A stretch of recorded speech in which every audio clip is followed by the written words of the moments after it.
told your friend you're not okay? And tell me what's wrong and why you never said you felt that way. And guess you're trying to stay strong and fake a smile until I look away.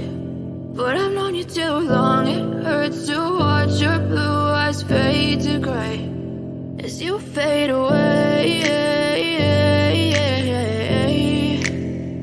as you fade away.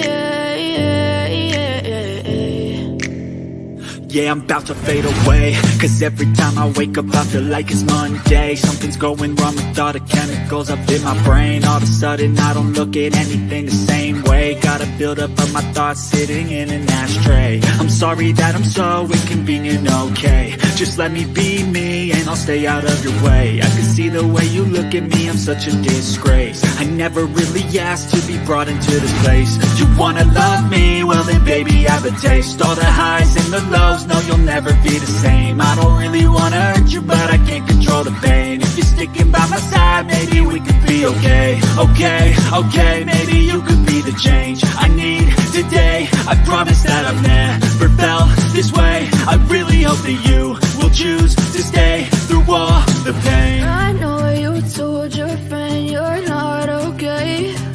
And tell me what's... Hey, kids. I look the exact same as yesterday, except for my hair is different. And that's because today is my cleaning day. So I normally don't have a shower until nighttime because I'm cleaning all day, mopping, sweeping, vacuuming, and laundry. So sick of the glare. It's annoying. It's annoying. Unless I go like this, then you can't see it. So I guess I have to go like this. Hey, Amanda. Hey, Nun. Hey, Triple. Hey, Cool Gamer. You guys have a good weekend?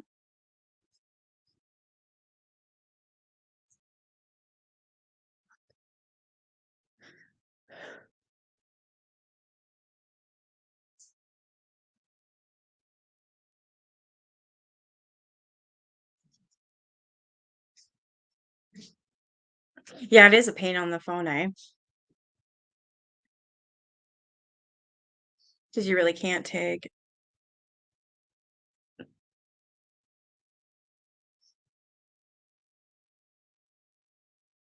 Here's a link, Nun.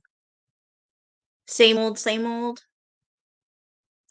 I'm just really glad that I kept my promise to myself to go live every night until this book's done. Like I'm still doing it 3 days in a row. Holy cow.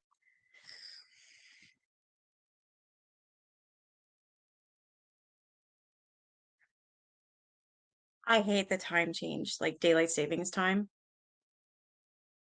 I hate it. Because right now it's supposed to be 7. That's why I went early, because it's supposed to be 7 right now, but we went back to 6. It's like, nah, I don't like it. I don't like daylight savings time. Hello. Oh, I'm so sorry about that. Hey, I'm sorry about that triple threat. I hope things get better. I really do. Do you have daylight savings time? None? Yeah. Yeah, so well, it was supposed to be 7 right now, right? So that's why I'm going live, because my mind's set for this is 7 o'clock. I'm not waiting another hour. I was gonna say something yesterday, but I'm like, oh, she probably knows that, but Yeah. Well, they automatically change on like the computers and stuff in your phone, right? So when I yep. was in my kitchen, it still said it said a different time that was wrong. So I had to set everything back in my kitchen, my stove and my clock. I was like, oh, apparently this is supposed to be the last year for it. I don't know if that's just Canada or not. They're trying to get it in the US, but I don't think they'll succeed.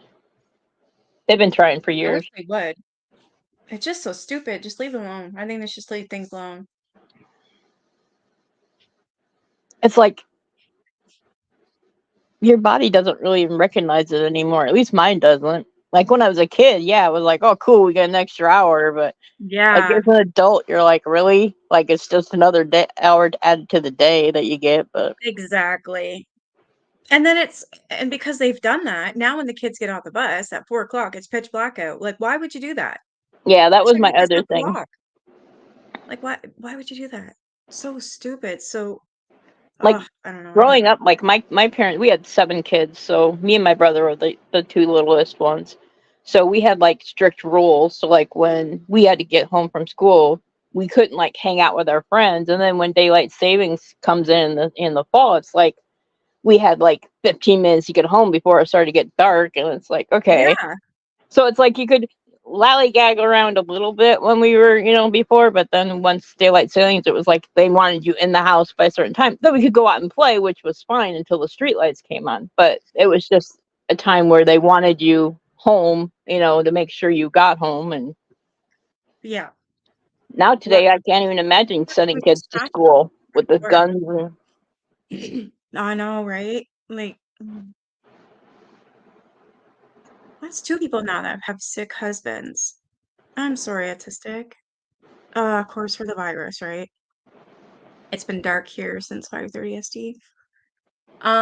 Yeah, it's supposed to be 7, but apparently it's only 6. I hate this. I really do.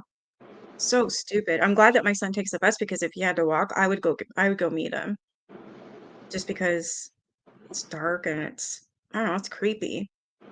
It's like when you get up early in the morning to go to work, and then when you get home, it's dark when you leave and it's dark when you get back. You know how depressing that is? It's like you have no life. I used to do that when I worked like overnights for nursing and stuff. Like I would go Yeah. at like work 12 or 18-hour shifts depending on what the in-home care was, and I Yeah. would leave at night, and when I'd come home it'd still be dark in the morning, and I'm like, wait a minute, it shouldn't the sun be up? But I usually got off I was before the like that sunrise. for me too. Oof. When I worked at Superstore, I was the supervisor, and every time I went to work and came home, it was dark. It sucked. I had to take the damn bus, so I was on that bus for a while. I hated it. The only I thing still I do. miss the most is not being able to drive. When I hurt my eyes and went blind, I couldn't drive anymore. And even Yeah. though driving was hard anyway because of my back, it was my escape. Like when I was like feeling like overwhelmed or something, I knew I could get in my car and just take like a short little drive or go sit somewhere and relax and watch whatever, the trees, the lake, whatever it was. But then once Yeah, I couldn't drive anymore, it was like I'm stuck in this house 24/7 where I don't go out unless I go to the doctor. So it's like it really sucks sometimes. it does. Yeah, I hear you. Yeah, like if you were in school, that was always awesome. If we were in school and we got to sleep in an hour, that was fantastic. Yeah.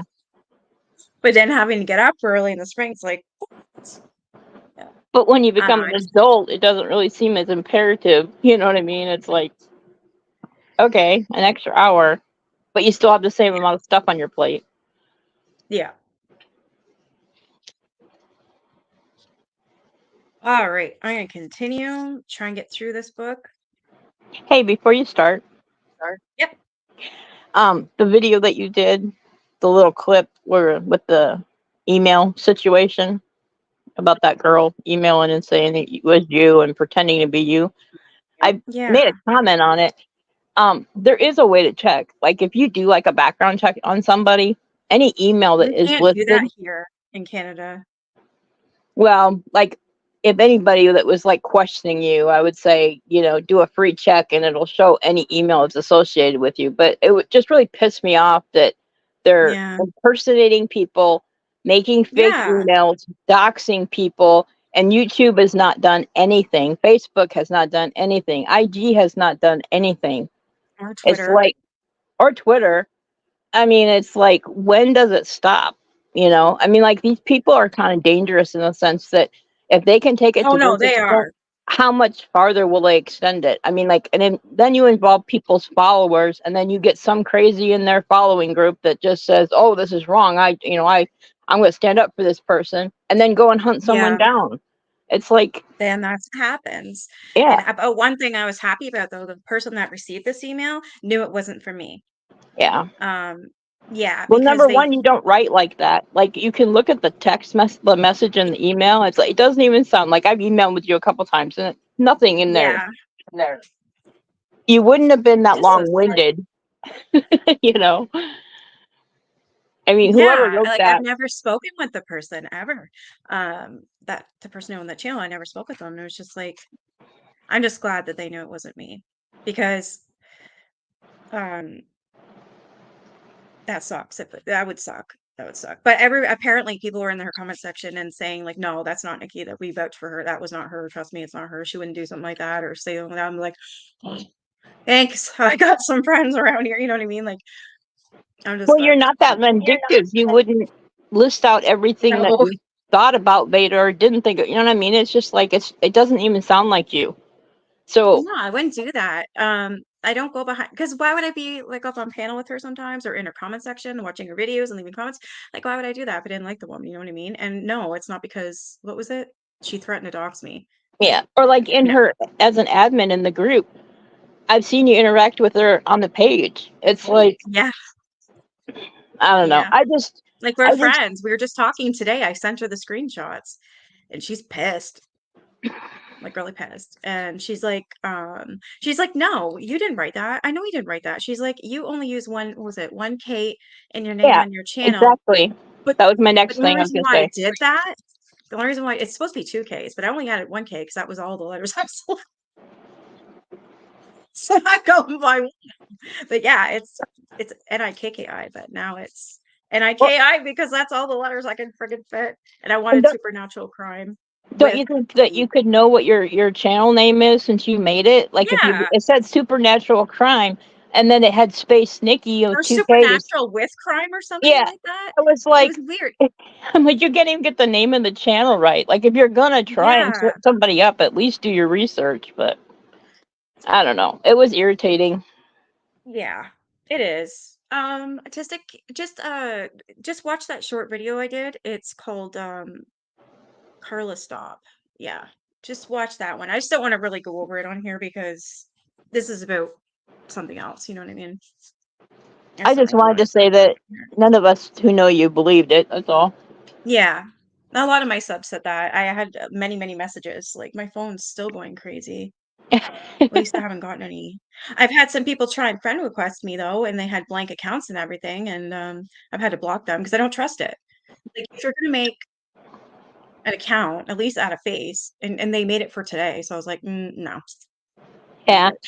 Well, even for me, I don't have my face on there, but mine's because I have a X that will track me down and find me, which is already done. But and then I Yeah, know I see. I hope I come across genuine. I really am not trying to like you not do. tell anybody who I am, but in the way I kind of am, just to protect myself, even though it's been 25 years. He's still alive, unfortunately. So No, I totally agree, and I understand why you're doing it, and so would anybody else. Yeah, there's one of the people right there that stood up for me, Melanie. So thank you, Melanie. I really appreciate that. Knowing that I did not write that email. So I just wish these people would stop. I really do. I don't know what's gonna have to happen for it to stop. I don't know, like to make all of us fight, like all of us creators fight, so nobody likes anybody anymore. Like, is that what they want? Is pure and utter chaos? Speaking of chaos, I'm gonna shut it. I'm gonna read this book. All right. So talking to Gunther reminded me of something in an old issue of Rolling Stone. Aaron Stovitz had given an interview to the magazine in June 1970, right before the trial started. He mentioned exactly the phone call that Gunther had just told me about, though he'd couched it in more uncertain terms, using the pseudonym Porphyry. And speaking in the present tense, Stowitz told Rolling Stone that Bobby Beausoleil puts a phone call in at the ranch telling them that he was arrested there and telling them he hasn't said anything. Now, this is only a supposition on my part. I don't have any proof to support it. I suppose he, meaning Manson, said to himself, how am I going to help my friend Beausoleil out? By showing that the actual murderer of Hinman is still at large. So I know that Melcher used to live in this house on Cielo Drive. Go out there, Watson, with these girls and commit robbery and kill anyone that you see there. Don't forget to leave. And this is a very important because in the Hinman case, they wrote political piggy in blood. He said, don't forget to leave a sign. Do you think that's all this was? Just to get him out of jail, to get Bosley out of jail? I think it was Like, part a of lot what of it things. was. I think there's more as we get into it. I had that question too, and then as you read further, you're gonna get it's gonna become more clear. But I do think it was Um, initially what it was because one of the girls that left right before all the murders took place, woke Mhm. Charlie up and said, "I'm going to go get Bobby out of jail, or I'm going to do something." And he was like, "Okay, Yeah. yeah, fine, whatever, man," kind of thing.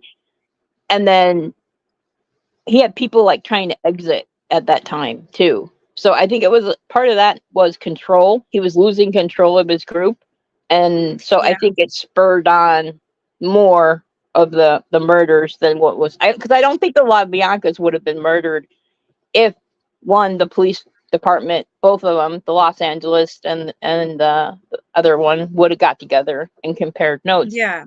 and two, if when Beausoleil was arrested, they wouldn't have made such a big deal about it. You know what I mean? Like It's almost like a scare tactic. yeah, that's what I feel like. Like they pushed him into a corner to kind of flush out the Yeah. other ones, and it kind of backfired on him. But the police aren't going to admit that. So I agree.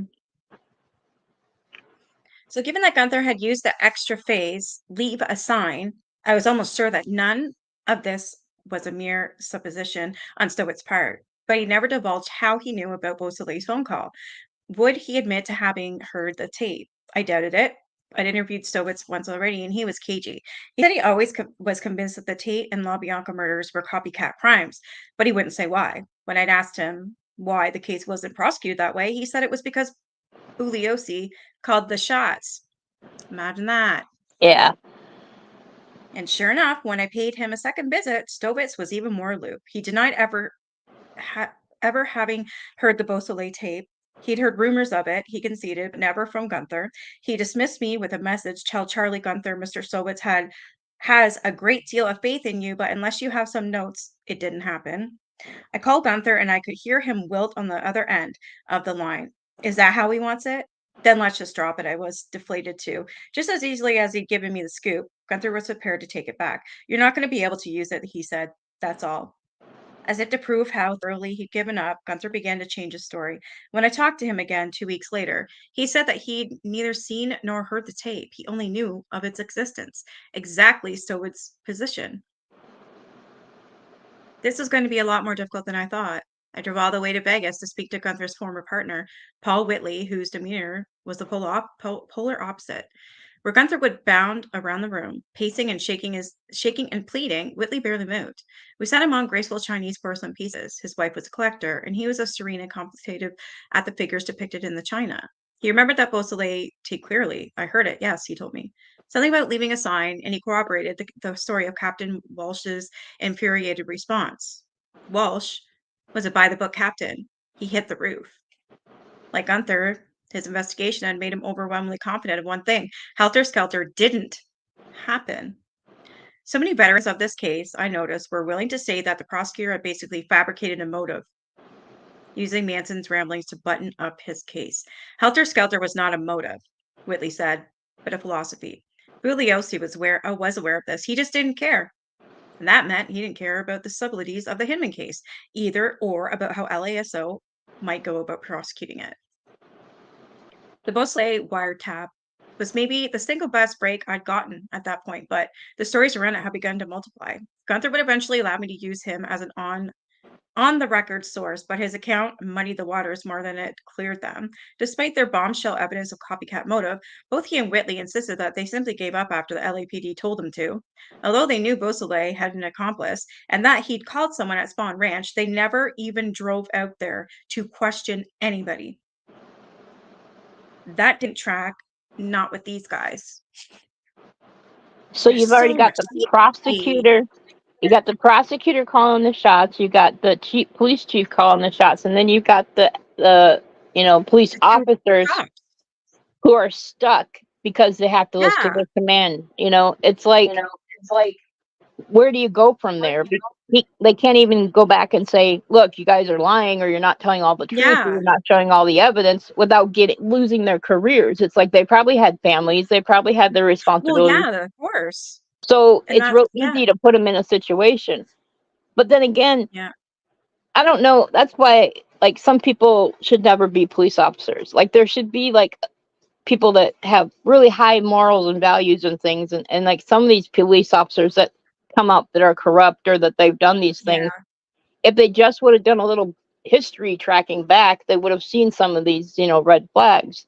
But back in the 60s, they had so much going on between all the drugs and the hippies and whatnot and the music and everything. It was like their resources were probably thin.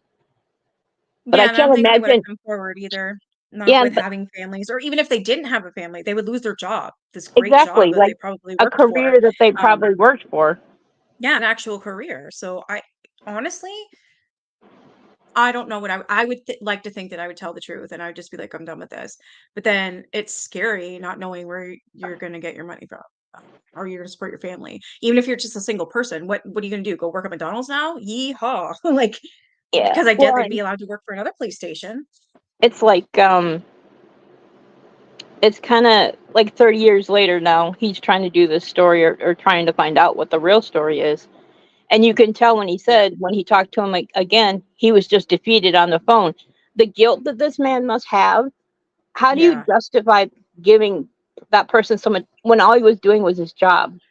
Even though the people above him gave him commands, and he probably didn't believe in those commands or didn't think that they were truthful, Yeah. but chose that path probably to make sure that he was secure in his life and stuff. And it's like a really hard place, like a rock and a hard place. Like, where are you supposed to go from there? Definitely.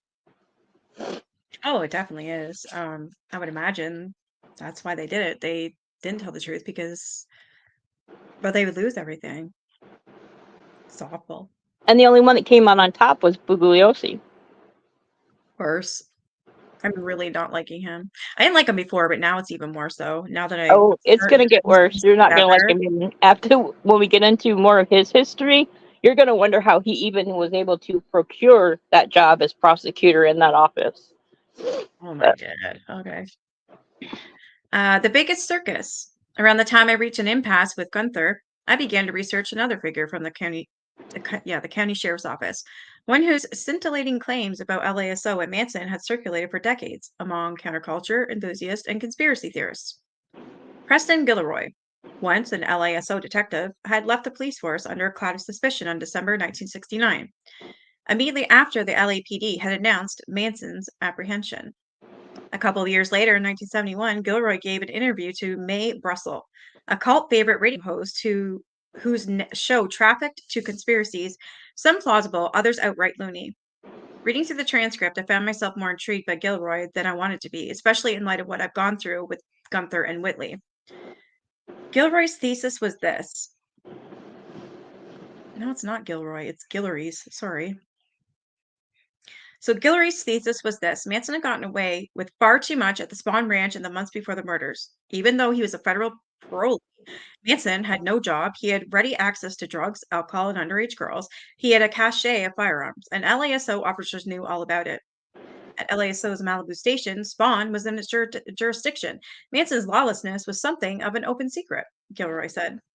Firemen patrolling the ranch's fire trails and even encountered Manson and the family toting machine guns. And yet Manson never paid a price. Holy. The cops always looked the other way, according to Guillory. That was because the station had a policy handed down from on high. Make no arrests, take no police action toward Manson or his followers. And so despite the raft of crimes that Manson and the family were committing, they were never apprehended, and Manson never had his parole revoked. There was even an occasion when Manson was picked up by LASO police for statutory rape, but they ended up cutting him loose. Are you fucking kidding me? this is why He, I think when Bobby got busted, he wasn't supposed to get busted yeah, because he was busted by the other police department. And I think not that it for threw a LA. wrench in whatever they were trying to communicate or do with Manson. Because if they let him off all these times for all these different crimes, and Beausoleil was one of his cohorts, then him getting arrested screwed up whatever the other police department was not doing or doing. You know what I mean? Yeah.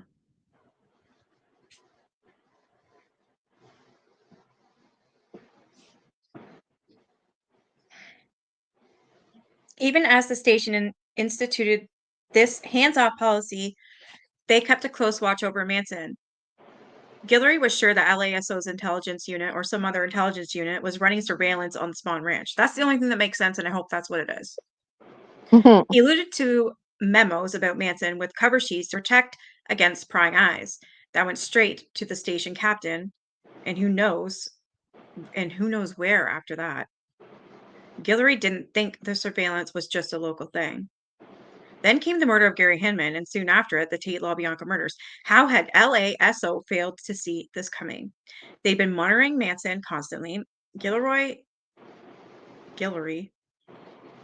theorized that the massive August 16th raid on the Spawn Ranch was LASO's effort to cover its tracks after the murders, calling it the biggest circus I've ever been involved in. He marveled at the fact that all the charges had been dropped 72 hours later. Something didn't add up about the raid. All that force, all those arrests for nothing. It was like we were doing something perhaps a week late to show that we had really been watching, he said on the radio. Yeah, because if I recall correctly, there was police involved undercover, and they were watching them. They were right in with him. So Yep. how they wouldn't know is bullshit. They knew. They had to have. But once the murders happened, it kind of forced their hand to whatever plan they originally were doing or had planned to set him up Yeah. or whatever it was or however they were going to use him. It threw a wrench in it when the murders happened. Yeah.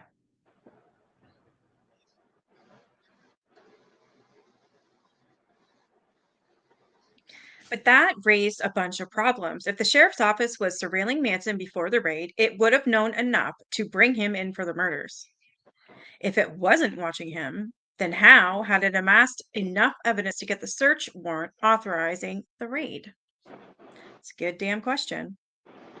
When LAPD held a self-congratulatory press conference to announce that Manson and his group were suspects in the Tate LaBianca murders, Guillory decided to become a whistleblower. He went to a news station, KCAL, and told them everything he knew, thinking the press would be all over the story. They hardly touched it. Worse, the leak cost him his job.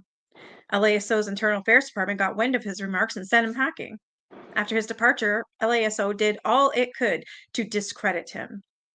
An internal memo said that no one should discuss his previous employment there, and implied that he was a drug addict and an unrepentant leftist bent on smearing the office's reputation.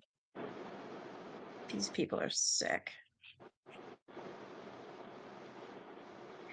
Listening to Guillory's radio interview, I couldn't say if he was a crackpot or not.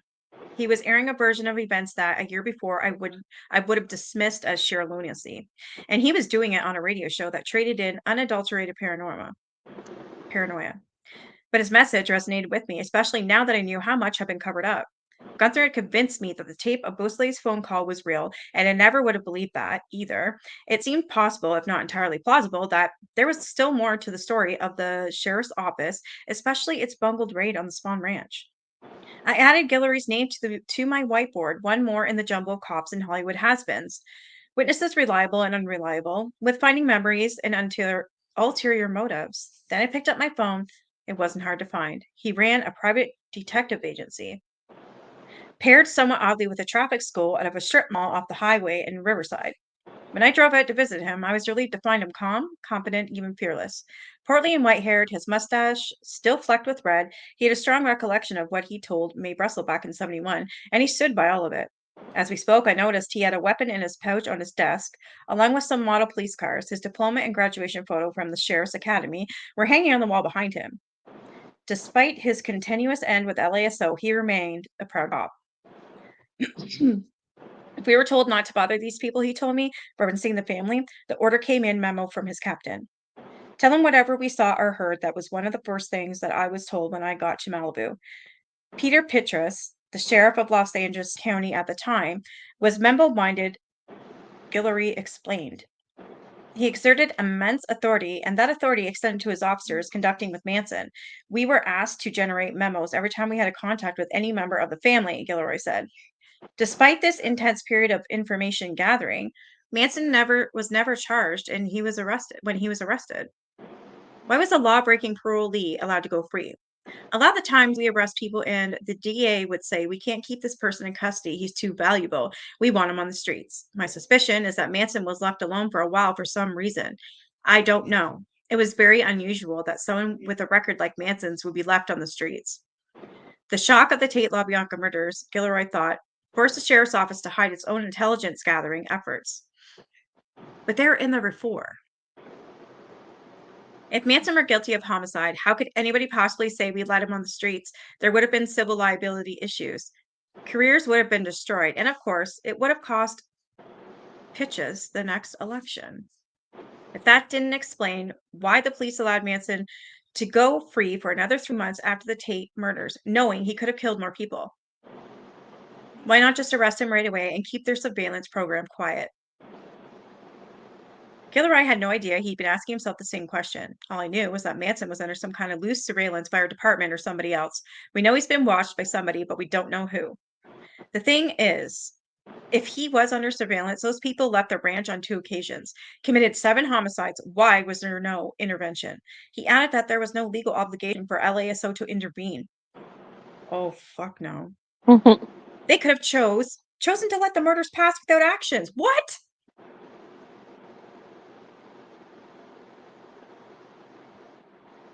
If Manson were so important that they didn't want to risk interrupting their surveillance. So just let him do that, and that's all right. Oh my God. Considering he's a Gilroy was fairly felon, confident. he's also Sorry, a what? felon. He's not supposed to have any guns. Was my first thought was, if you're a Yeah, felon, and you they're on can't have all of them guns. are on the property Yeah, holding guns, and they were aware of that. that should have been enough to charge him just for the gun possession. So, like, what else? Okay, if murder wasn't enough for them to put him in jail, what the hell were they doing there? I want to know. What were they doing there? What was the main reason for them being there? It's because Manson had dirt on the cops on both sides. Like, I have so many questions, and I really hope I get some answers because this is messed up. Hmm. Guillory was fairly confident that someone from LASO knew right away that the family had committed those murders. Probably someone saw them come and go, and there's a log entry someplace, and then, of course, they later found where they went, and hell would have broken loose. Bussey reiterated, LASO never could have launched such an extraordinary raid without sound intelligence enough to persuade a judge to grant a search warrant. You don't mount a raid without surveillance like this, he said. More infuriating still, none of it stuck. The sheriff's office went to all that effort for nothing, and it didn't have to be that way. Gilroy was sure. We did find evidence of enough criminal activity, stolen property, narcotics to violate Manson's parole in the first place. It was astounding. I never could figure out why he was released. Gilroy had been part of the operation that day, and he remembered finding stolen purses, wallets, pocketbooks with IDs, all damning evidence, and all seemingly ignored. After the raid, he said the surveillance ended as mysteriously as it had started, and then they were let loose to go on and kill Tate LaBianca. In another interview with the writer, Paul Krasner, Gilroy explained, it appeared to me that the raid was more or less staged as an afterthought. That's what you were pretty much saying, and I agree. Yep. There was some kind of grand plan that we were participating in, but I never had the feeling the raid was necessary. He speculated that Manson was never arrested because our department thought he was going to attack the Black Panthers. They were against the Panthers at that time.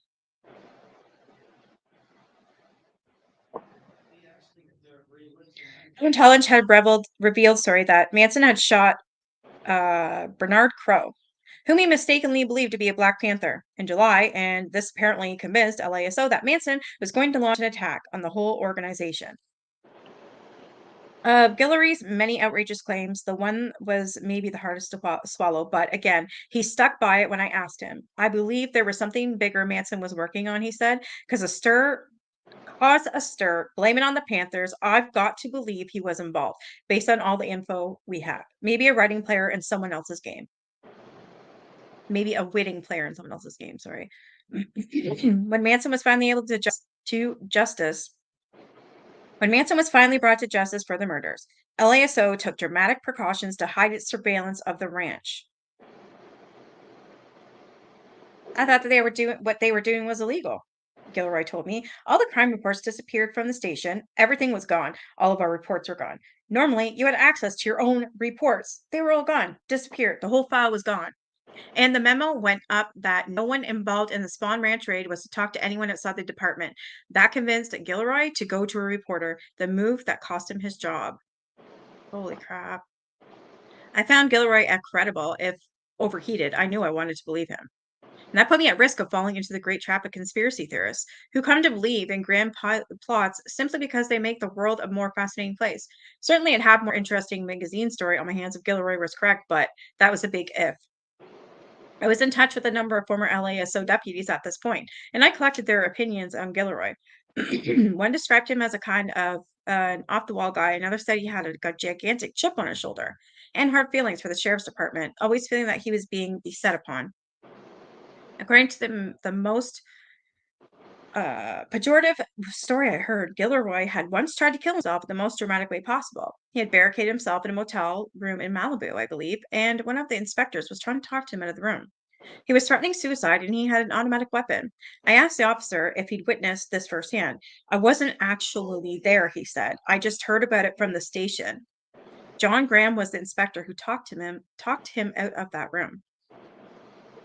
Gilroy called this allegation bullshit, reminding me that LASO had embarked on a campaign to discredit him after he left. They tried to put me out of business. Basically, it was goodbye, we'll see you, never darken our door again. I was crazy. Malcontent, a loose cannon, if he'd really barricaded himself in a motel room, he said, produce a report. Neither LASO files nor the media would have any record of it because it never happened.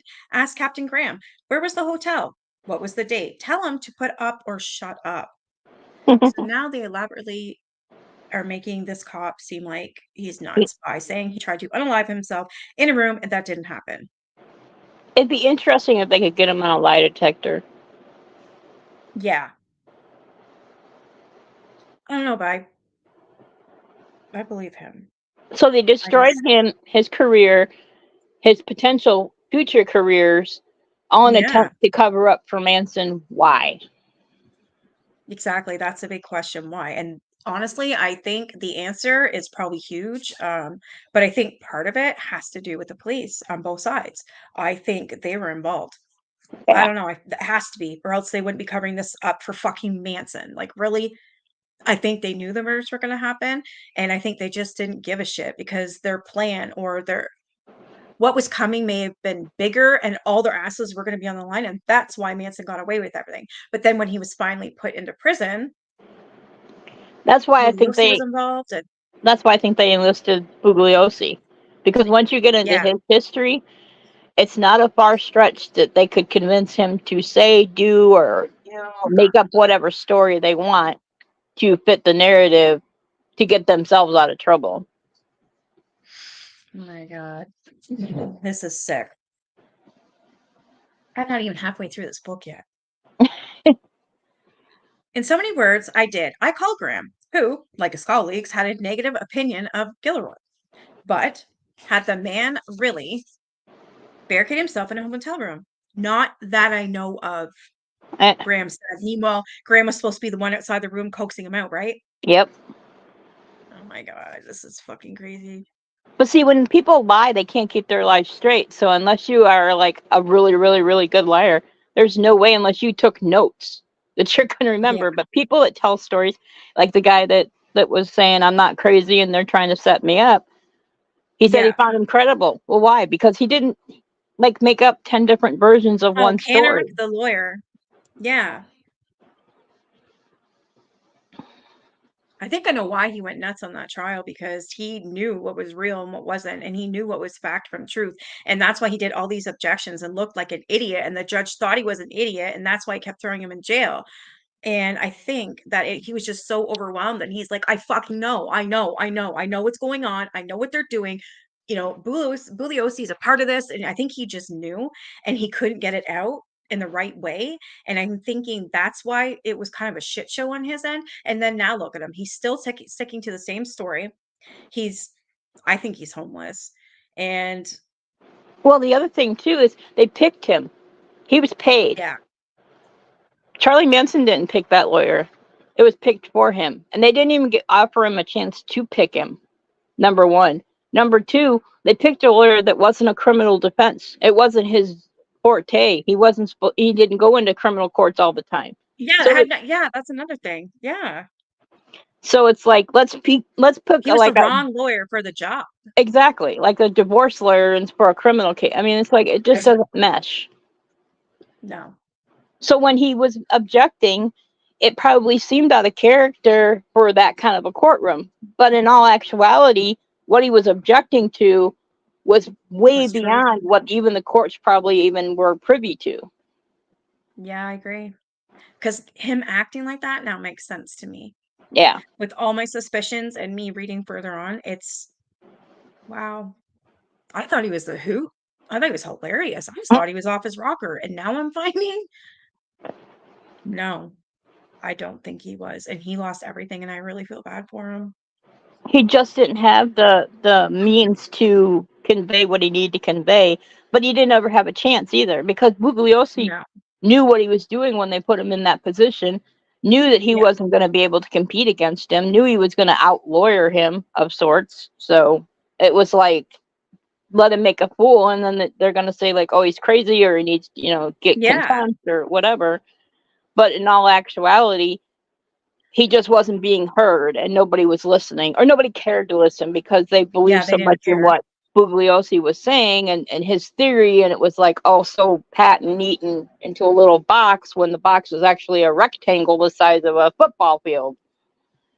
Yeah, and if I didn't know this book, no, get this book. Thank you, by the way. If I didn't get it, so thank you for buying it for me. I really appreciate it. I love it. I love conspiracy theories that I think will have an end at least. But I think if I didn't know about this book and I just kept what I knew from Helter Skelter, like I feel fucking stupid. Like how but you don't know when you have the prosecutor writing his own book. I mean, prosecutors aren't supposed to lie. No. Exactly. There's so much that they're not supposed to do that Bugliosi did and more. He's a snake. And what's even worse is the fact that it kind of plays into today's society. If all this corruption was then, how much worse is it now? Oh yeah, I agree. And which is scary because the general population, like you, me, and everybody probably in this chat, Yeah. would have no problem telling the truth or going to somebody and telling the truth, even if it was detrimental to ourselves, because morally it would be kind of hard to live with ourselves. At least for me, I know it is. Like, I It can't would be for lie. me as well. I can't lie. Yeah. And it's like, one, I have a big tell. My face turns bright red whenever I lie. So my mom's like, knew like when I was a kid, like automatically. Yeah. And that's just because I'm a redhead and I'm fair skinned, but I'd always get really flushed in the face. But Yeah. besides that, it would weigh on me. It would make me feel sick to my stomach until I told somebody or I confessed or whatever, and it just. It's also because we're empaths. Yeah, You just and we can't. feel too much. Yeah. We feel too much. We just can't do that. I mean, sure, we could think we can get away with it, a lie or covering up or whatever, but because I've done that before, and at the end, I end up telling them anyways, or saying something anyway. I can't remember. I'm just trying to think of a situation. I can't put my mind up to a certain situation, but I know I've done it before. Like, say if you don't want to tell someone the truth because you know it's going to hurt their feelings, that would be me. But then I end up telling them anyways because I'd feel like shit for not telling them, and they think everything's okay. I don't know. When I was 18, Yeah.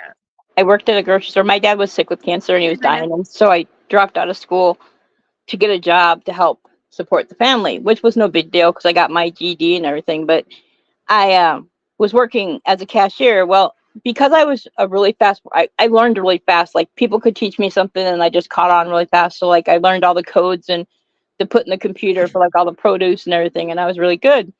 So they had me train this new girl, and she was 16, and she came from a family of 14 kids. She was the oldest, Oh which my was gosh. and they were on welfare and they didn't have a lot of money. So she basically was working to help out her family. Well, we would Yeah. close out our tills at the end of the night and we would count them down. And then you always had, and like mine always balanced right to the penny. I was never a penny over or a penny short. It was like neurotic for me. If I had to find that penny either way. Yeah.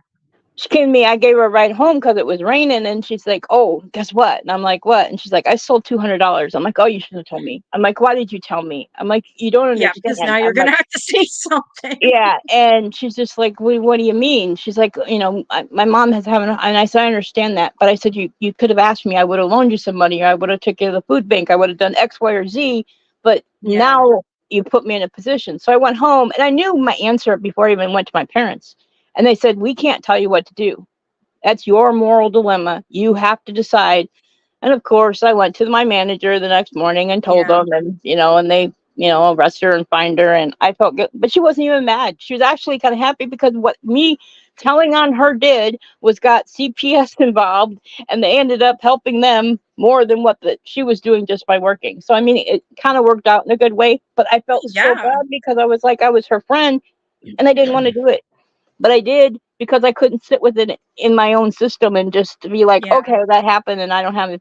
But I felt an obligation to the person I worked for because it wasn't our money. It wasn't her money, I mean, Yeah. and it was like, I've come across those situations a couple of times, and it's just like, if you doing something wrong, don't ever tell me. It's just like, fair warning, don't tell me because Yeah. morally I won't do it, and I'll just, you Yeah, I know. hear you.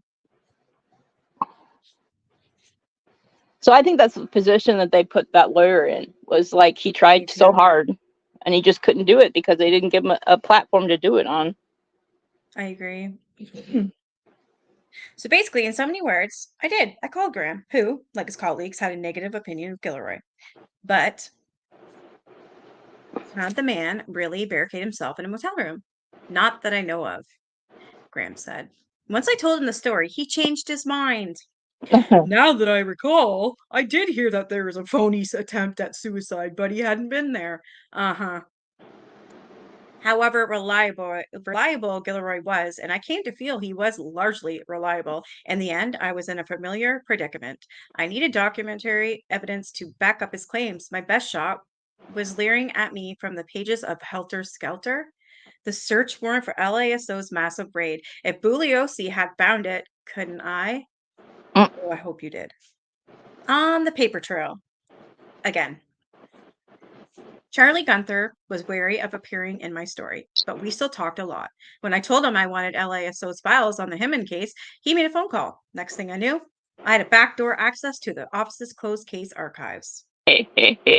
With some directions and the name of another retired deputy sheriff scrawled on a piece of paper, I parked at the Sheriff's Training Academy in East LA and knocked on the door of the windowless, barrack-like building. The deputy let me in and walked me through rows of dusty filing cabinets, stopping in front of two and leaving me alone with them. I pulled up a folding chair and opened the top drawer. It was crammed with disorganized documents that appeared not to have been handled for decades. In the silence of a large, dim shed, broken only by the occasional sound of a gunshot from nearby firing range, I began my search. The crux of the reports, to my delight, covered sheriff's activities at the Spawn Ranch over the roughly 16 months the Manson family had lived there. Over the next few months, I made half a dozen visits to the hangar at the Sheriff's Academy. The retired detective was always happy to see me. I suspected I was the only other person he saw all day. When I had questions about language or codes in the reports, or even LASO procedure, he'd patiently explain them to me as I took notes. And he let me photocopy documents, but only after reviewing them first. After a while, he barely glanced at what I brought him, instead reminding me how he preferred his coffee. I'd always return with a cup when I ventured out to Kinko's nearby. I wasn't entirely surprised when I learned several years later that these visits of mine were completely unsanctioned and unknown to LASO top brass. Which is In one of cool. my earliest visits, yeah, I'm glad. In one of my earliest visits, with great relief, I found a copy of the search warrant for the August 16th raid. Although other researchers have since uncovered it, at the time it had never been seen by anyone outside law enforcement. Once I read it, I could understand why. It revealed that LASO had a far broader understanding of Manson's criminal activities and his guru like control over his followers than had ever been shared with the public. You don't say. Running to 16 pages. The warrant was rooted in the testimony of Deputy Sheriff William C. Gleason, who sought permission from LASO to recover stolen automobile parts and rifles, automatic pistols, and revolvers from the Spawn Ranch. Charles Manson was the only suspect identified by name in the document, which stated that he was the unchallenged leader of the crime ring and also on federal parole for Grand Theft Auto. That last bit is crucial. It means that LASO was officially aware of Manson's parole status. If the police turned up any stolen vehicles or weapons, and they did, of course, he would be in violation of the terms of his release agreement and would have to go back to federal prison. If Manson was aware of the fact he didn't like it, and the police had already shown a willingness to look the other way. The search warrant related in an incident from an Officer Williams of the LAPD. He told Deputy Gleason that within the last 2 weeks, he and his partner were on duty at Spawn Ranch. Mr. Manson was bragging to the officers about weapons available to him and his friends at the ranch. Mr. Manson told the officers that while he was talking to officers, that his friends had rifles trained on the officers. This is standard procedure whenever officers approach the ranch. Manson had floated the law and bragged about it to LAPD officers as he had followers train rifles on them. Something else, incidentally, not reported in Helter Skelter. Manson's cavalier, taunting behavior continued. Elsewhere in the warrant, the LAPD's Ted Lee said he found 3 loaded ammunition clips for a carbine that fell from a dune buggy while on the highway, sometime on or around July 29th. Lee soon heard from Manson himself, who said the ammunition was his and that he would stop by and pick it up. What the fuck? So Manson, a pro ex-con with a known history of violence, had simply called up the cops and asked them if he could come and collect the ammunition he'd lost, and he'd done this a little more than a week before the Tate LaBianca murders. Manson, the warrant noted, had been mentioned in prior memos, which fit with Gilroy's insistence that police knew how dangerous he was. That is fucked up. So the police are the cause of the murders as well.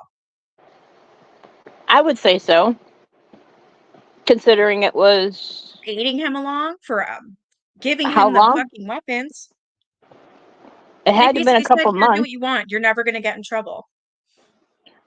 Well, especially if they know he's a felon, they know he has guns, armory, He's violent. basically. He's got He rape convictions. Like, conviction. Yeah, exactly. That was what I was saying. I mean, it's like, and you just say, "Oh, here, come get your stuff we confiscated that you're not supposed to legally have anyway, but here you go, Yeah. buddy. Have a nice day." they put the murder weapons in all these people's hands. This is disgusting. They should all be in prison. That's why I think Bugliosi was an easy person to Like, prosecute target. for him. He's And say, probably "Hey, easily to bribe with money. that's what I mean." I mean, it's like the underhandedness that starts from inside the police that goes to Yeah. the prosecutor. But then the only thing I don't remember is if they bring the judge into it. But it's like you got to wonder if it was that high up, who else was involved? I'm thinking a lot more than what I'm thinking. Like, I'm now thinking a hell of a lot more people than I at first read this started. Like, yeah. But So if you're whether that easily, awareness, if they're that easily swayed, though, it's like, yeah, how do you live with it? I mean, if I know someone got killed because of something that I didn't report on, I don't yeah, I don't know how I could go on living with myself like that. Like, me and then neither. plus to make money off of it, like Bugliosi did, Yeah, being a bestseller. Ugh, that's it's disgusting. He is it is disgusting. disgusting. It is. Whether that awareness was the result of surveillance was an open question. The warrant explained that LASO deputies had cultivated an informant at the ranch, someone who has seen guns in practically every building on the property. The informant was also threatened by Charles Manson. And there was extensive reassurance by the same Officer Lee who flew over the Spawn movie ranch approximately August 1st, 1969, and observed a 1969 Volkswagen laying in a ditch. How often did the LAPD use planes to investigate car theft? Were they flying over the ranch, which was out of their jurisdiction? Holy hell. Manson was prepared to match their vigilance. Per the warrant, someone in the family had bragged that we have a guard at each road into the ranch with a rifle and a telephone, so if anyone comes in, we'll know they're coming. Another memo quoted Manson telling a fire inspector, don't try to play man, because the next time you try it, you'll find yourself hanging from a tree upside down, dead. And 2 days before the murders, an informant told an LAPD sergeant that Manson was on his way back from San Francisco with a young runaway girl and a large amount of narcotics. The memo was partly correct. Manson had been in Northern California then with a young runaway, but he'd been in Big Sur, not San Francisco. Who knows if Manson had that large amount of narcotics or if they played a role in the bloodshed to come. In any case, the document shook me. It suggested that authorities had tracked Manson with plenty of diligence and with the help of an informant in the days before the murders. They had a reliable sense of comings and goings from the ranch. more hours before he dispatched his killers to the Tate house. And yet, somehow, it took them months to pin the murders on him. It just doesn't make any sense. The other thing is, how many police officers can you threaten with their life and then not get arrested? I want to know. Yeah, He's going to hang people. He's going to shoot people. He's got guns trained on him. How many police officers are like, okay, I'll come back later? It's because I truly believe he's got stuff on these cops. They're dirty cops. That's what it is. It's got to be. And when he was with the runaway, that was Ruth Ann. She was 15. Yeah, it's freaking disgusting.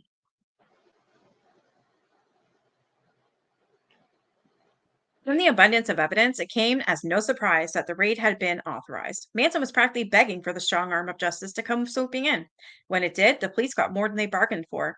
I found a one-page arrest report for Manson dated August 16th, the day of the raid. In addition to the stolen cars and weapons, the arresting officer wrote that Manson had 4 stolen credit cards in his possession that day. They fell out of his shirt pocket when he was taken into custody. This has never been reported before. Holy. In summary, Manson, the known federal parolee, walked away from an arrest that caught him with stolen cars, credit cards, an arsenal of weapons, and underage runaways. And meanwhile, 2 of the LASO's best homicide detectives failed to realize that the biggest raid in California history was going down at the very same branch that their murder suspect had called. Hundreds of man-hours and 0 indictments. Bugliosi, you may recall, had chalked up the failure to a simple mistake. The search warrant was misdated, but now that I had it in my hands, I saw no evidence of any misdating. The warrants were clearly dated August 13th, 1969. According to the California Penal Code, a warrant is good for 10 days after its date. That raid was completely legal on August 16th, a fact I verified with many police and attorneys. Was there another potential explanation? Ed Sanders went a bit further in The Family. In addition to the misdated warrant, he wrote that the family was let go because of insufficient evidence. How? When everything was fucking there in sight. I don't know. That's what I did. I mean, like, how much more do you have to be slapped in the face to figure out that you have enough evidence to, like, send him to prison for life and anything else? Between the guns, underage people, the drugs, the stolen credit cards, the stolen automobiles. I mean, like, it's like a poster for every crime you can commit, and here we have every single one checked off. Yeah, like, unbelievable. So to figure it out, I talked to Bill Gleason, the sergeant who'd written the search warrant and spent 2 weeks organizing the raid. We spoke often. I always found him quick to smile and patient with my questions, even when I implied that he'd been negligent. Oh, wow. Gleason was still furious at Bugliosi and Sanders for impugning his reputation with their talk of misdating. They'd led millions of readers to assume that a clerical slip-up had invalidated the hundreds of man-hours that went into the raid. The insufficient evidence excuse, Gleason told me, was closer to the mark. The problem was that none of the evidence, stolen vehicles, guns, could be linked to any of the suspects, more especially Manson himself. Then why the fuck did they do the raid and why were they surveillancing him? That doesn't even make sense. If you knew that when you found something, you couldn't link it to him, why would you waste all the man-hours? Why? So him having 4 stolen credit cards in his pocket of his shirt that fell out. That wasn't enough. I mean, even if they knew he was the leader. Even if you just said, okay, we're gonna excuse all of this other blatant evidence, how do you excuse him having 4 stolen credit cards in his pocket of his shirt? In his arm charge. Like, really?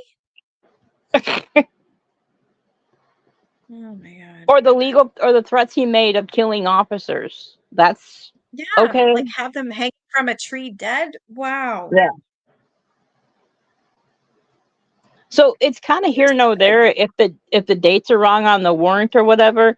But I think that was strategically pushed as a narrative by Bugliosi to get his way into how to prosecute this case. Because of the fact, I think 2 things. One, I think that before he was brought in, they informed him exactly what Manson was or what they had on him or the reason why they were surveilling him. And then he came up with, well, if we go with this, the society's going to have backlash because we let him go on this, this, and this. So let's just say we misdated the warrant and the warrant became invalid. That sounds good. Yeah, that'll work. Right. As he's going back to the fucking police station to get his bullets. Like, really? Yeah. That he's not Oh supposed to my. have because he's a felon.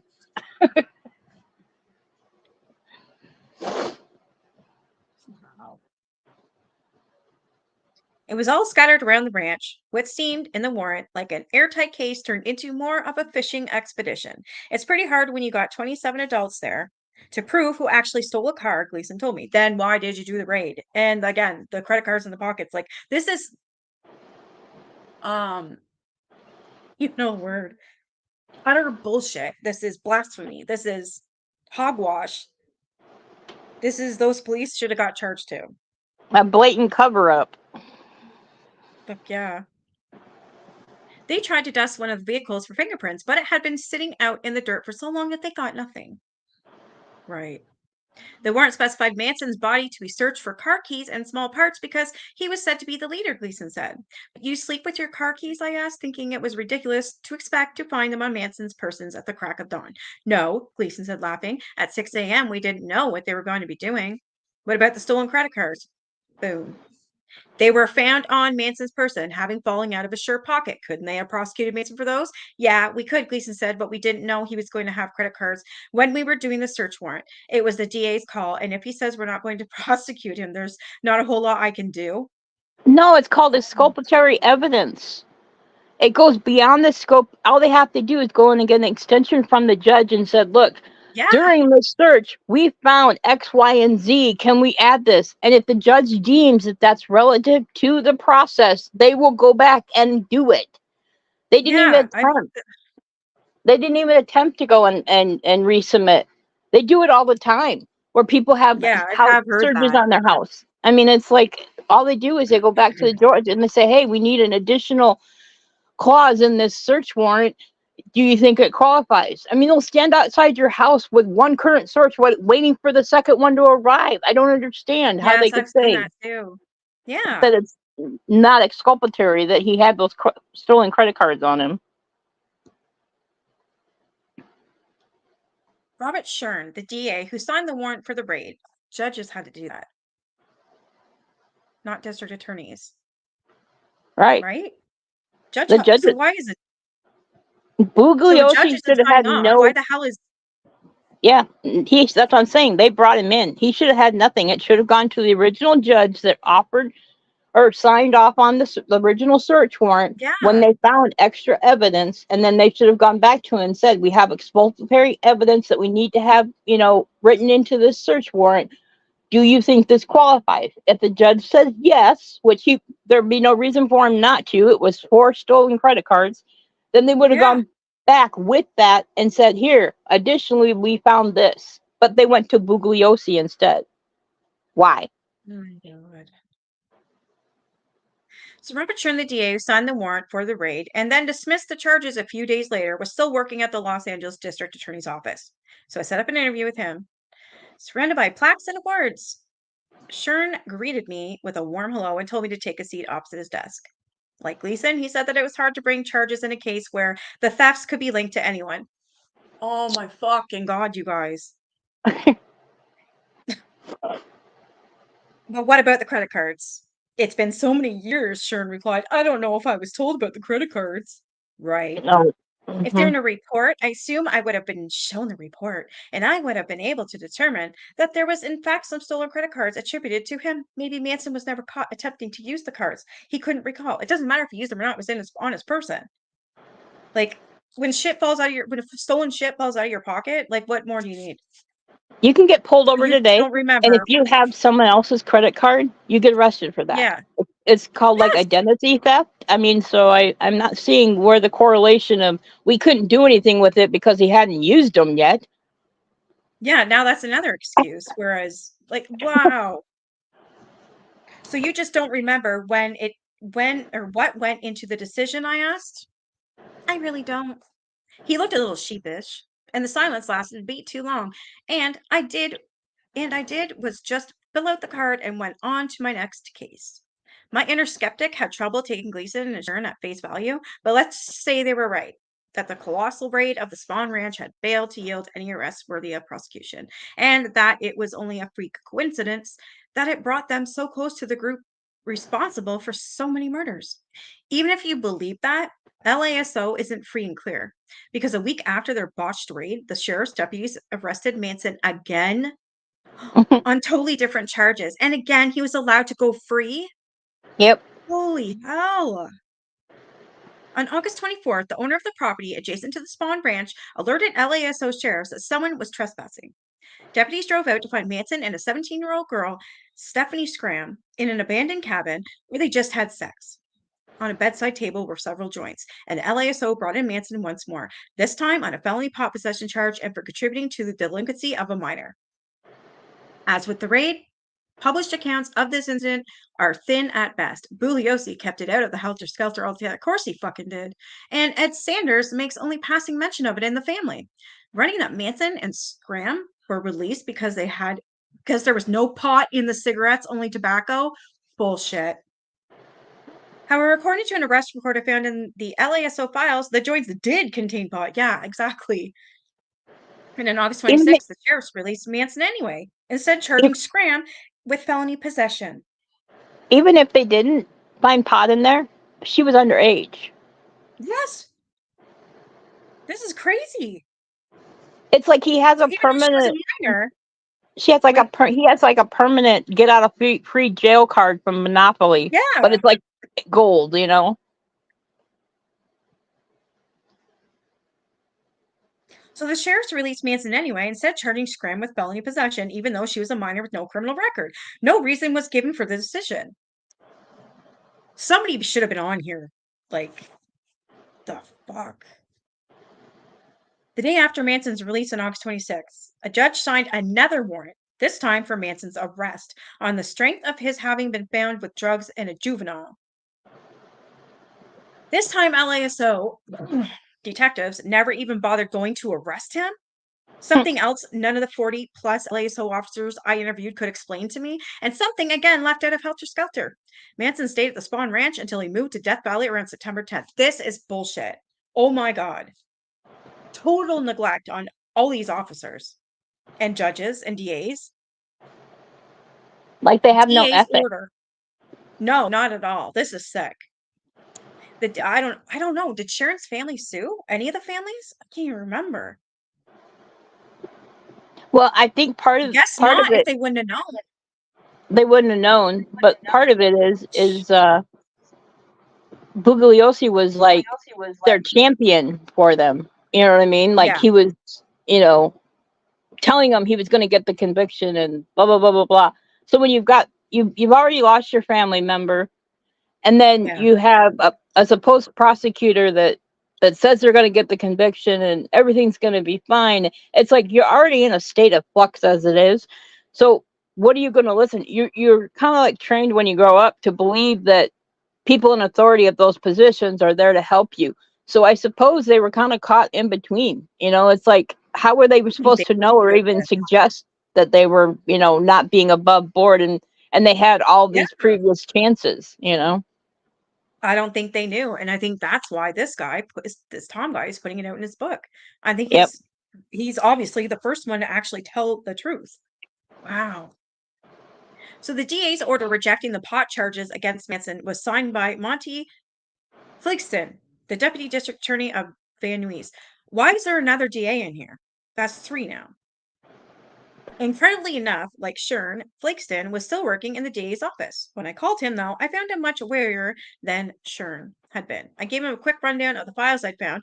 Manson, Scram, marijuana, delinquency of a minor. Ring any bells? I have no recollection, he says. Wow. Do you recall investigating Manson at the time of August of 69? I didn't participate in any of the Manson issues at all, he said. That's why your name's on shit? Really? Really? I offered to fax him the document so he could verify his signature. It's weird. Every time I say something, he says it too underneath me. Maybe it's just wait. Yeah. Every time. Then I'm like, holy fuck, it's right there. I did the same Apparently thing it's when not I was reading it. Yeah, it's weird. It's like great minds. LASO deputies who had arrested Manson were flabbergasted why or when he wasn't charged at the point after the raid, especially given the effort of the raid itself. It was a bunch of bullshit. The deputies and the DAs had numerous chances to get Manson behind bars or to keep him there, and they failed. Even if none of Manson's charges were prosecutable, they were rigorous enough to send the parolee back to prison. Bugliosi said in as much in Helter Skelter. During the first 6 months of 69 alone, Manson had been charged, among other things, with grand theft auto, narcotics possession, rape, contributing to the delinquency of a minor. There was more than ample reason for a parole revocation. If LASO officers did try to get Manson's parole officer to send him back to prison, I found no written record of such a request in the files. No one I spoke to could even agree on whose job it was to report a federal parole violation. The DAs said it was the detective's job. The detective said it was the DA's job. And at the end of the day, everyone said, wasn't it the parole officer's job? Oh my God. It's always been a problem, Bill Gleason told me. The guys will get arrested and released before the PO could place a hold. Then again, I had it on good authority that it was precisely Bill Gleason's duty to have told the police office, and he didn't. Nothing like the blame game. I felt like I was trapped in the swirling eddies of some forgotten bureaucracy. Maybe Manson was just the beneficiary of simpler times when police had fewer forces at their disposal and cruder methods of communication. Samuel Barrett, who was Manson's parole officer at the time of the murders, told me he'd never been informed of the August 1969 arrests. It should have been one of the first calls. Yeah. If a parolee was involved in a crime at a local level, he said it was paramount for the DA to file the charges. Otherwise, it would be hard to send anyone back to federal prison. But the sheriffs, the DA, I said, they all said it was up to you. They passed the buck, Barrett said. It's all hearsay without filings charged. Holy frig. Because otherwise, it would mean that every parole officer who doesn't like the person they're underneath is like, I don't like you, so I'm taking you back to prison. The reason that they have those standards is it has to go through that chain of command. But it doesn't start with the parole officer because that would give them too much power. It's all about the power. It's supposed to be a power balance when you're dealing with people in these situations. And it's like, okay, so now you're going to blame everybody under the sun, but you're going to blame the parole officer who is like the third stop on the thing. The judge gets the search warrant. The search warrant goes to the cops. The cops inform the DA of what was seized, and then they're supposed to inform the parole officer. Now, all this time, he was in jail. During that whole time, they couldn't have picked up a phone and said, hey, Mr. Parole Officer, we got one of your felons here. You want to do anything with it? That's, wow. This is huge cover-ups I'm seeing everywhere. And blaming. Okay. Chasing Kitty. While Bobby Beausoleil was busy torturing Gary Hinman, he left his girlfriend behind at the ranch. Kitty, 16, was pregnant with his child. And in his absence, she set off a chain of events that gave the sheriff's office another chance to nab Manson. Oh, don't even tell me this. Oh, Kitty had moved out to the Spawn Ranch to be with Beausoleil, but she'd never been a perfect fit for the family. Now that she was pregnant, Manson mistrusted her, fearing that she'd compel Beausoleil to leave the group and raise their child. Kitty, in turn, was uneasy around Manson. He was always speechifying about the end of the world, fooling around with guns, and heaping abuse on anyone who crossed him. So, with her boyfriend showing no signs of returning anytime soon, Kitty ran away from the ranch. LASO sheriffs found her on July 30th and took her in for questioning, since she was a teen runaway. She told them everything she knew about Manson, that he was an ex-con who threatened her life and her relatives if she left the family, that there were drugs and guns stockpiled at the ranch, and that many of the family were runaway girls. Police sent her home to her parents in the San Fernando Valley, but she proved so informative that Bill Gleason drove out there to interview her again 11 days later in preparation for the big raid. This would have been on August 10th, just the day after the bodies had been found at Cielo Drive. I couldn't find his full report in the LASO files, but Ed Sanders wrote about it in The Family, and he included an eye-opening detail.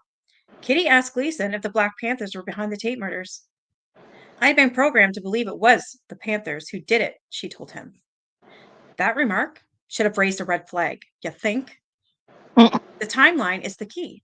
The conversation took place when the bodies at Cielo Drive were barely cold. As Gleason knew, Kitty had been a runaway from the Manson family since August 1st, when she fled the ranch. So if she had, in fact, been programmed to believe that the Panthers killed Tate, the programming must have occurred before the murders by someone Exactly. who was responsible for them. Gleason should have suspected that Manson, or at least someone at the Spawn Ranch, knew more. He told me he had no memory of discussing the Tate murders with her and found it unlikely that he had. Oh wow. This blows my mind. The murderers had only occurred a few hours before. There probably wouldn't have been anything much on the news at that time. In fact, the bodies had been discovered more than 24 hours before he interviewed her. They dominated the news. Even though Kitty had cooperated with police, she apparently couldn't decide whether her allegiances were. On August 15th, she ran away again, fleeing her parents' home and returning to the Spawn Ranch. That same day, Gunther and Whitley, still searching for accomplices in the Hinman murder, though for some reason they never checked the Spawn Ranch, learned that Kitty was Beausoleil's girlfriend and immediately deemed her a person of interest. Oh, now she is? Wow. Ensuing an all points bulletin for her arrest. On August 17th, the day after their colleagues raided the Spawn Ranch, Gunther and Whitley visited her parents. I found Whitley's interview notes in the LASO files. Kitty's parents confirmed that she was pregnant by their main suspect and she'd been living at the Spawn Ranch until August 1st, and that she'd run away again the night before, though they didn't know where. Whitley did note that Manson had personally phoned the Kitty home in preceding week and that Kitty had spoken to him.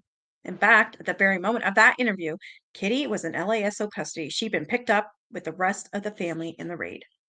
And here, to my mind, the credibility of the LASOW stretches to its breaking point. Gunther and Whitley had just posted the bulletin for Kitty's arrest. They just learned that she'd been living at Spawn Ranch, along with their primary murder suspect, and yet they didn't go to the ranch to look for her. They did nothing. All they had to do was stop by, and they would have learned that everyone from the ranch was in jail at the Malibu station. They could have gone there, interviewed Kitty, and potentially cracked the Hinman and Tate LaBianca murders 4 months earlier than those crimes were. Holy effing shit. Why didn't they go? For 2 reasons, Gunther told me. First, he and Whitley never heard about the August 16th raid, even though their colleagues conducted it. What the fuck? And it was the largest in state history. Bill Gleason backed them up on this. We were 2 independent units, he told me. We really had no reason to contact each other or even knew about the investigations going on. Gleason said he purposely kept everything quiet about the raid, and he'd also said that a few stray LAPD squad cars had found out about it somehow and came along uninvited. Plus, as Bugliosi reported in Shelter, the raid was on the front page of the local section of the next day's Los Angeles Times, beside a story about the still unsolved Tate murders. Gunther's second reason was that Kitty's parents told him they'd already been to the ranch to look for her and they'd been told that she wasn't there. But did he really expect a runaway's friends to turn her over to parents, especially when everyone knew the cops were sniffing around for a murder suspect? He didn't even attempt to answer. We just sat in silence for a while. Gleason had organized the raid. It would seem that it was only a matter of time until he realized that Kitty, whom he interviewed just 6 days earlier, was sitting in one of his jail cells while homicide detectives sought her out. This is fucked up. Yeah. He'd given me copies of his files on the case. One of them, a timeline of investigation, had an entry dated August 17th, 1969. Whitley and Gunther tell Gleason that Kitty is wanted for questioning in the Hinman murder. Heavenly cow. But Gleason told me that he didn't even know Kitty was arrested during his own raid. What? She'd been booked under a fake name because everyone in the family used aliases. I hated him that he'd already known that. Oh my God. It was in the search warrant affidavit he wrote before the raid, and Kitty herself had told him. Plus, one of the arrest reports in LASO files said that he'd taken it on himself to learn the true identities of each suspect. He was unmoved. She was just on their face, he said. I had a lot of things going on that day. I doubt if I would have recognized her. Kitty was released with the rest of the family on August 18th and remained with them at the Spawn Ranch until mid-September when they all moved to Death Valley. No one ever went to ranch to look for her despite all the points bulletin out for her arrest. Wow. It's like The they all last time I sat saw on their Gunther was hands. Yeah, they didn't do anything. No, they didn't even look for her. So what's the point of the all points bulletin? Exactly. To appease their parents, probably. Wow.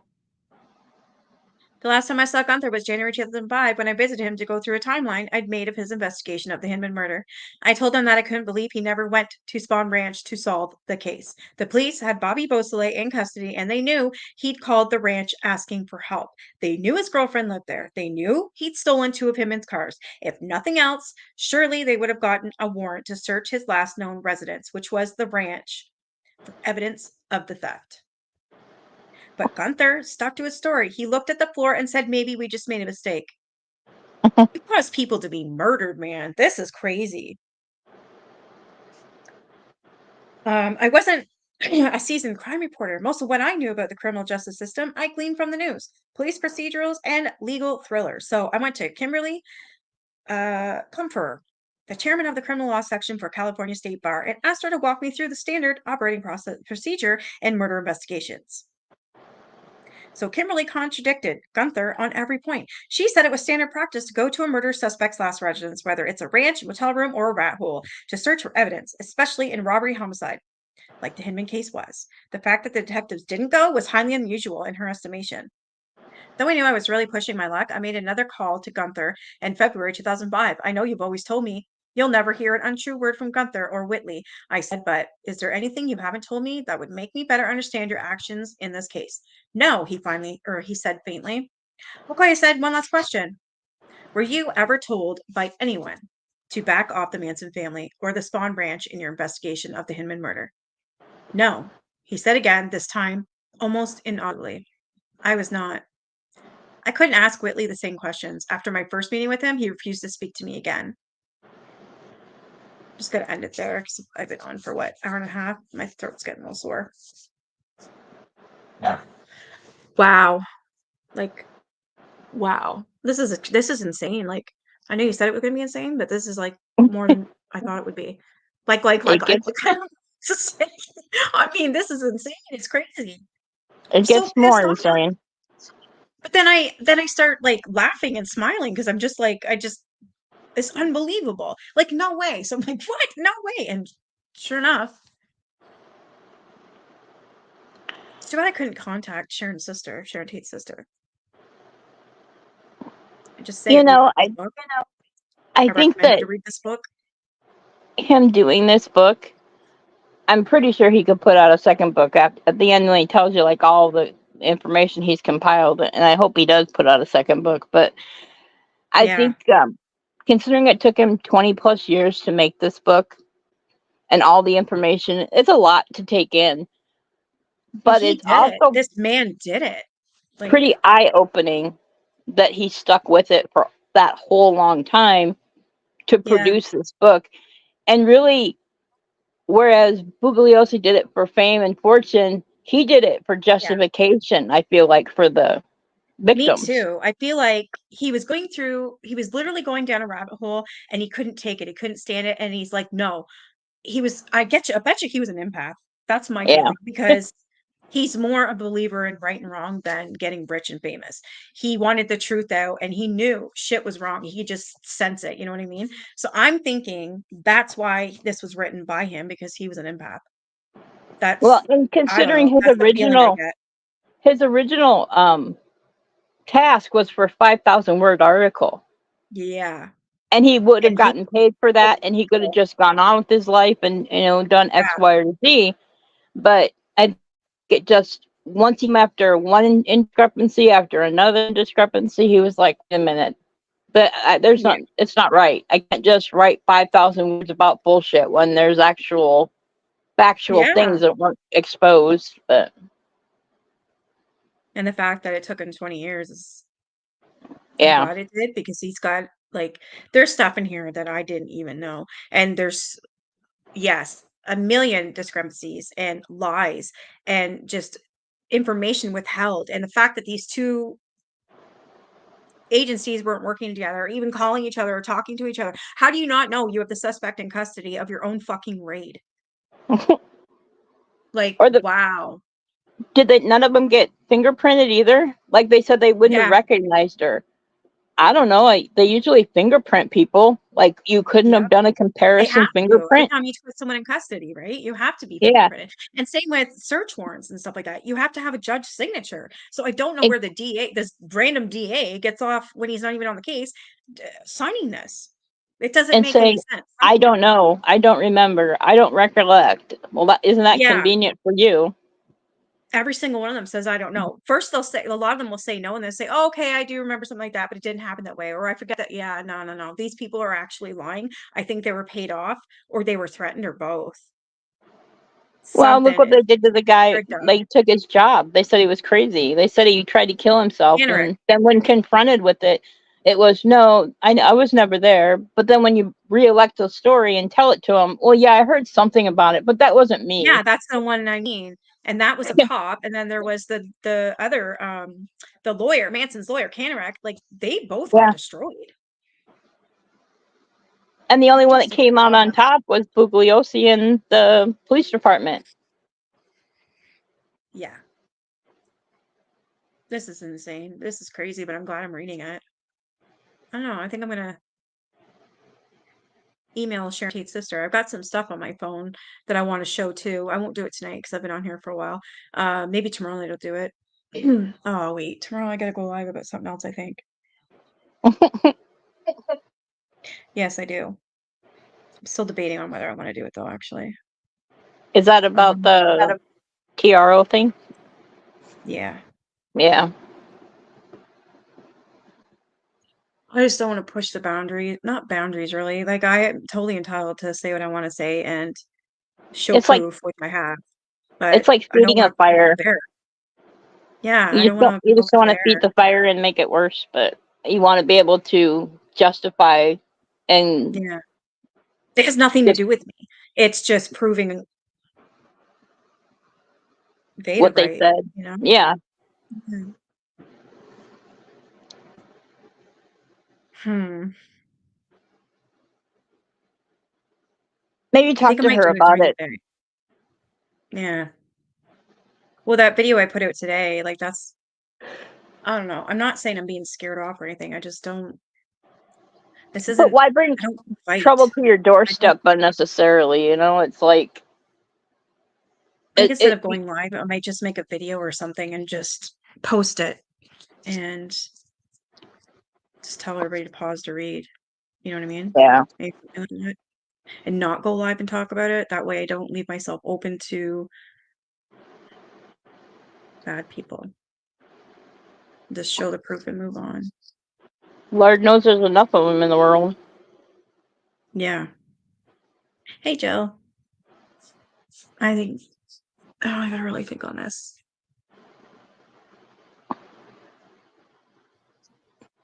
I'd say So do as- a video. Yeah, I think that's, if I'm gonna do it, I'm gonna do a video. I think so, yeah. I'm just gonna retract names if I have to, if it's not already done, which I think it is, and just kind of play some background music. At least Scroll then through. you have the option to delete the stupid comments. You know what I mean? I'll leave them. I don't care. As long as I'm not being threatened. I'm not gonna even bother. I'll just let them say what they want. Everyone's entitled to their opinion. I just don't. I will delete ones that are like accusing me of anything or threatening me. Then yeah, I will because like I don't want. I don't need to see that. That's crazy. I think that's what we'll do. So I still we'll go. We'll do this again tomorrow night at 7. Okay. Yeah, I have it already made for tomorrow, so we'll do that. Okay. Well, I'll see you guys. Thanks, Nix. Yeah, thanks for joining me. This book is great. I'm glad you like it. I love it. I really do. I'm glad to finally see the truth, hear the truth. And if you thought this part blew your mind, like I said, it like leaves you on the edge of your seat coming up. So Oh wow, I can't wait. Well, we'll read again tomorrow. This will be great because you see, I'm still not halfway through. what page are you on? I am on page 173. Oh, that's not too bad. That's what it looks like. So I've read this much, and I still got that much. Nah, I think I'll get through it quick. I kind of miss the fact that this is part of history, but we only Yeah, got the one version until now, and same. like how many people have been pigeonholed into that only version without ever, because a lot of people that I saw, like I went on the forums when this first got released, and they were like, this guy knows nothing, it's stupid, it's, but I was like, I'll take a chance. And then once I did, I was like, oh, now I know why they're saying that, because it Yeah, because he's exposes right. everybody. Everybody, cops, DAs, judges, you name it. Wow. Both stations. All right. I'm glad you enjoyed it, Brenda. It's really good. It's better than that Helter Skelter book, and I'm actually getting truth in this one. It's fascinating. It really is. So I'll be back kind of hard to tonight.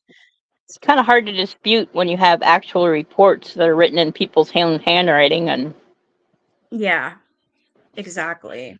Just thinking, I think there's that in the but I can't imagine the amount of frustration that Tom O'Neill had doing this, though, because if I had oh yeah. actual proof of someone and they just flat told me to my a lie to my face, I'd be like, ugh, like why? Yeah. I'm showing you it. It's right here. You're saying that you didn't write this. Well, I don't remember. Well, I don't remember doesn't mean you didn't write it. Just means that you're choosing not to admit to it or remember it. I even have the letter here, or the writings of Bugliosi trying where he was Yep. first saying that he was suggesting that Melcher continue to see Manson after the Tate LaBianca murders, but yet they all denied it, right? Here's Mm-hmm. his own fucking words. Yep. Wow. So how can you? That's what I mean. I don't understand how people can just deny their own words, things that they had written or said, straight to your face when you can show them proof. And he's added like documents and stuff in here as well. Yeah. A lot of them. So Because one of the major problems he was going to come across is people that were going to say it's all conspiracy, it's all theory, it's all yeah. made up. So without him having all of that and backing it up, that's why it took him 20 years. Because once Oh he yeah, got he in did one his due rabbit hole, diligence, that's for sure. he had Yeah. to jump into the next rabbit hole because it was like it continued. It wasn't, I mean, and it's kind of funny Yeah. that everybody says you're going down the rabbit hole, which is true because if you've ever seen a rabbit sketch, they have holes all equal into one big cave. Yeah. It's like Yeah. there's exits out every which way. And I always laugh at Yeah. that because I'm like, that's what he did. It's He just true. found a Because he new goes exit past to it. one question from one Yeah, cop that says one thing, and then the other one says something else, and then you got this DA doing this and this one doing this. It's like, well, yeah. I need proof. I gotta see proof. I'm glad he got the proof that he needed because that's what makes me believe him. It's like I can feel him through the book, the frustration and this just in awe and fascinated by all these crimes and You lies should and watch. cover-ups. He Like, didn't. He went on Joe Rogan when the book first came oh, did out. he? You should watch that interview. It's really good, but it'll give I'm away going some of to. the points of the book. Is the only reason I hadn't told you about it Okay, yet. I'll wait then. Okay, I'll wait then. I don't want to give it But away. it is Yeah. it is good, and he seems like a pretty humble man that just really Yeah. wanted to do a story and originally got trapped into something much more grand than what he thought it was going to be. But Yeah. I do think that the way it's written, he puts levity. That's the other thing I didn't like about Helter Skelter. It was so boring. It was so cut and dry. It was just Yes, words it on was a page, boring and dry. That's it. Yes, boring and dry. and Absolutely. there was no life I to couldn't it. wait to get done it. Yeah, and this, I and then couldn't get he yeah. like says like I interviewed this person and they're eccentric, or it goes into details about the people, so it gives it more of a personal feel as to what he was It experiencing does. in the moment. As to what he was Yeah. doing. Yeah, he's an But incredible writer and I really enjoy it. Like I said, I read that Helter Skelter. It took me, oh, it felt like forever. I was like, oh my God, I gotta get done this book. It was just every time I had to go library, I'm like, oh, I don't want to. Like it was just very dry, very boring, and I just want to get over it. I think the best part of the book was the very end when I got to read, I don't even know what it was, stuff about Sharon Tate that I didn't know and stuff, and a couple other things. That was the only good part of the book, being real. That was the yeah, only thing. The whole thing was exactly. bull crap. Yeah. I even said So that in my video. I was like, yeah, this is my favorite part of the book, just the ending, the the more feeling of empathy and being personalized, and yeah, I'll never read it again. Well, and the other thing Maybe is go back and look for discrepancies again, but Bugliosi didn't even really give any credence to the LaBiancas at all, really. I mean, didn't. he like the little bit that's in that was like they were non-important. I'm like, they lost their Yes, lives.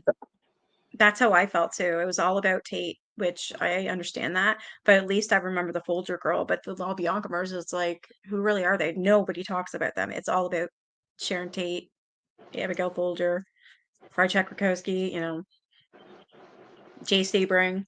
Yeah. Yeah, Okay. I don't find it Well, I'll very get good. off and I'll see you tomorrow. Yep, we'll come back on tomorrow for 7. All right. Thank you. Have a Mhm. good night. You too. Bye. All right, you guys, I'm gonna head off here. Yeah, I'll be back tomorrow night again. Continue reading this book. I really enjoy it. I think it's great. I love it. Definitely a page turner if you ever want to get it yourself. It's really, really good. It's hard to put it down, but I have to because I'm sharing with you guys. So I'm just like, I want to read so bad. But no, I won't. I'll wait for tomorrow at 7. All right. You guys have a great night. Bye.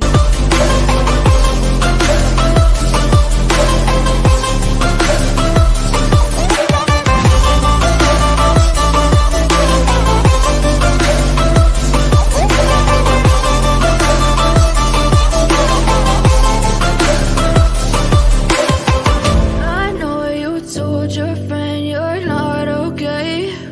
And tell me what's wrong and why you never said you felt that way. And guess you're trying to stay strong and fake a smile until I look away. But I've known you too long, it hurts to watch your blue eyes fade to gray.